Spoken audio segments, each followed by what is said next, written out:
um sintoma de baixa testosterona em alguém? Tipo, de verdade. O que alguém pode falar? Puta, talvez eu deva ir me consultar.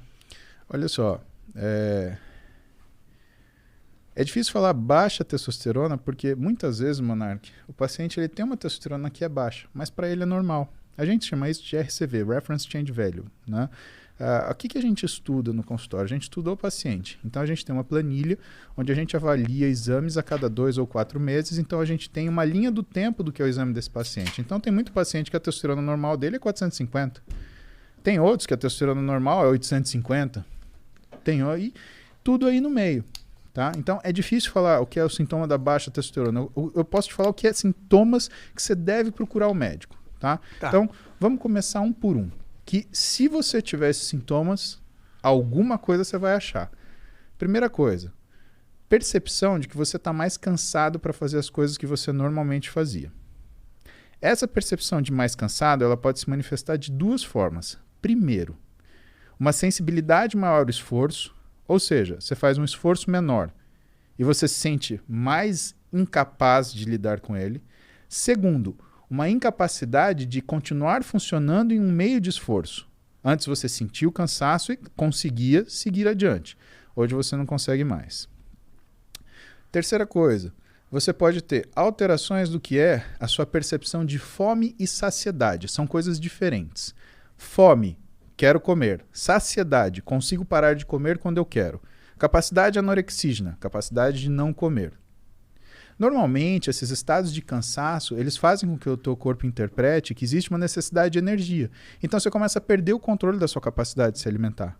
Isso é um sinal que tem alguma coisa errada com você, porque isso já é um controle central, é um controle neurológico. A gente tem sistemas muito delicados que cuidam disso. Interessante. E você tem que ser capaz de parar de comer quando você começa, e você tem que ser capaz de não comer quando você não quer. Só que não comer quando você não quer já é uma coisa que demora mais para você perder. Que é a primeira coisa que a gente perde a capacidade de parar de comer quando a gente começa. Outras coisas interferem aí e que tem muita relação com função hormonal. Né? Não só de testosterona, hormônios sexuais, mas tem função, o estradiol também conta nisso, mas tem função, por exemplo, tireoide. Né? A tireoide ela dá uma sensação de tão baixa energia que o sujeito, um dos sintomas se chama sugar craving. Né? A pessoa precisa de açúcar. Por que ela precisa desse açúcar? Porque toda vez que você come um açúcar simples, e fique atento se você tem essa sensação, principalmente se você come açúcar e de repente você tem um ânimo que aparece do nada. Toda vez que você come açúcar, você transforma uma grande quantidade de T4, que é um hormônio estocado, em T3, que é o hormônio ativo. E essa transformação, ela te dá uma disposição. Isso é uma coisa que... Isso acontece comigo, hein? Sim, isso que eu ia falar. Às vezes em quando eu falo, nossa, preciso de um doce, do mano. nada, caralho, preciso de comer um doce. Mas você percebe que preciso de um doce não é uma coisa real? O real é, preciso de comida, por que eu não preciso de um churrasco? Porque o churrasco não vai dar aquela sensação de... Exatamente. Então, o que está acontecendo? Por que tem essa sensação de... é isso que é o lance. Entendi. Outra coisa, variação do paladar. A gente tem uma necessidade de comer algumas coisas que necessariamente o nosso cérebro ele meio que sente falta disso. Tem um nome muito engraçado, vocês vão rir, chama pica gravídica. Sabia que vocês vão rir.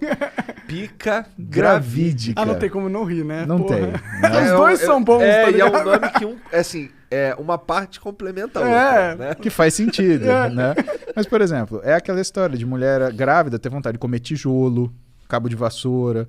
Né? Por que é isso? Isso daí é uma alteração, não deixa de ser uma alteração nutricional e que muitas vezes tem relação com alguma função metabólica que não está organizada.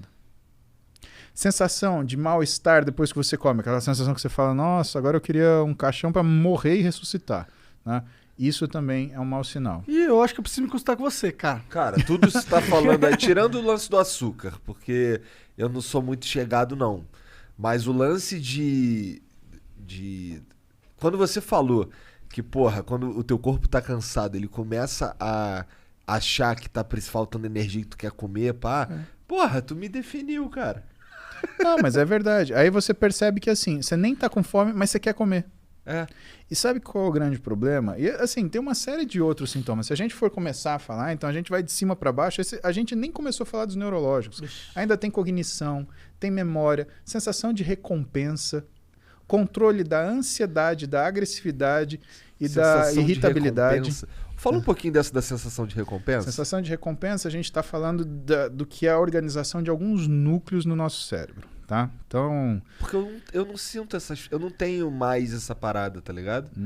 Claro que tem, você fica mó feliz que você ganha de alguém no jogo, porra. Não, mas não, porra, não é disso que eu tô falando. Mas esse é o mesmo Não, eu tô mecanismo. falando de, pô, por exemplo, eu não... Os caras falam pra mim assim, porra, maneiro o trabalho que tu tá fazendo, ou coisas do tipo assim, no macro, não tô falando de um joguinho, tô falando no macro, minha sensação é sempre de indiferença. Blazer.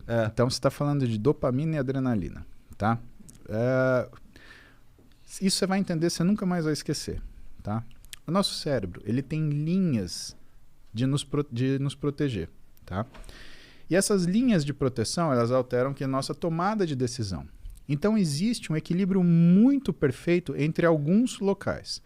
Vou falar os nomes para você escutar uma vez.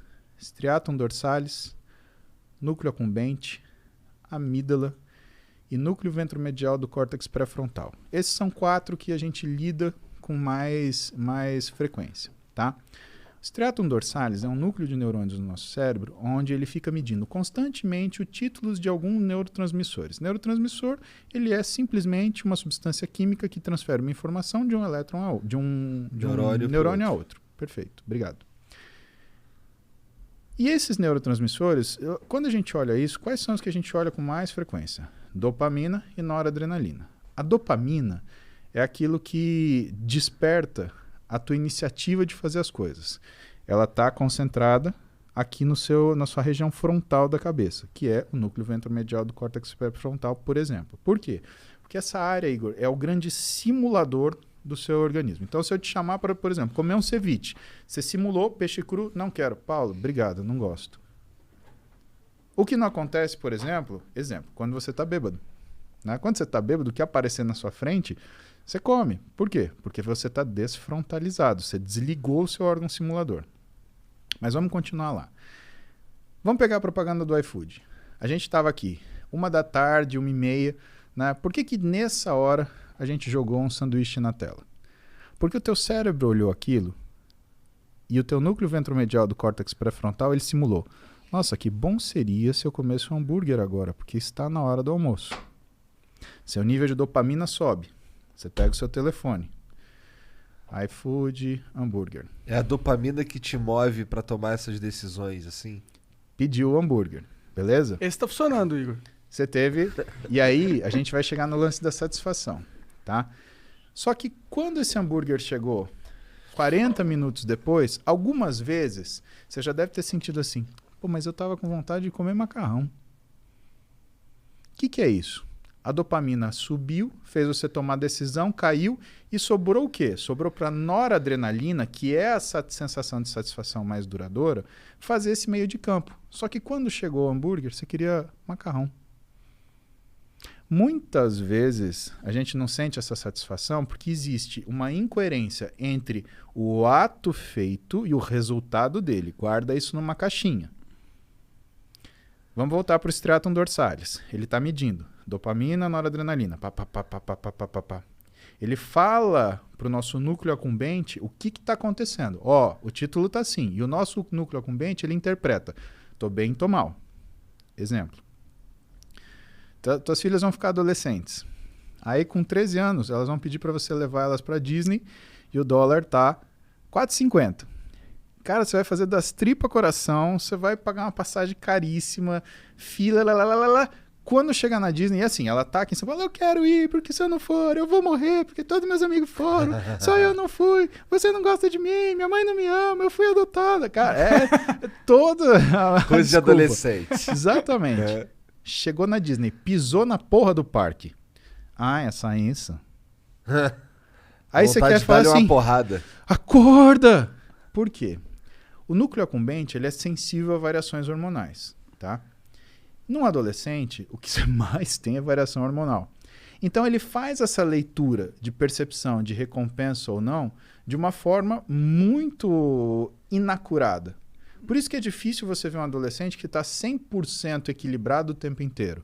Né? Ele está escutando uma música de corno lá, sofrendo, ou então ele tá, sei lá, dando heavy pulo, alucinado, né? Ele tá sem comer, ou então ele tá lá comendo, fast food mais nervoso que tem. Aliás, você já viu, conta nos dedos, quantos adolescentes, por exemplo, gostam de comida japonesa? Por quê? Porque comida japonesa, você sente o sabor aqui, no paladar, no nariz, não na boca. E, por exemplo, um fast food, um hambúrguer, você sente aqui, super salgado. O que ela quer? Ela quer água? Não, ela não quer água, ela quer um refrigerante, super doce. Quem que toma vinho? Nós 4, nós 3, né? Por quê? Caralho, Igor, falou que você tá tão gordo que você conta como 2. Contei o Sérgio. Então, por que a gente toma vinho? Onde você sente o vinho? Aqui. Então, o que você percebe? Você percebe que essa sensação de recompensa, né, ela existe numa determinada situação de equilíbrio. A gente falou, com ciclo de esteroide assim, com implante hormonal mal indicado é assim, e na adolescência é assim. Por isso que o adolescente ele tem essas insatisfações tremendas e tem essas satisfações, né, abruptas e explosões de euforia. Isso faz com que ele tenha não é uma fragilidade desse sistema, mas uma necessidade dos pais, por exemplo, lidar com os adolescentes de forma a não romper os laços. Por quê?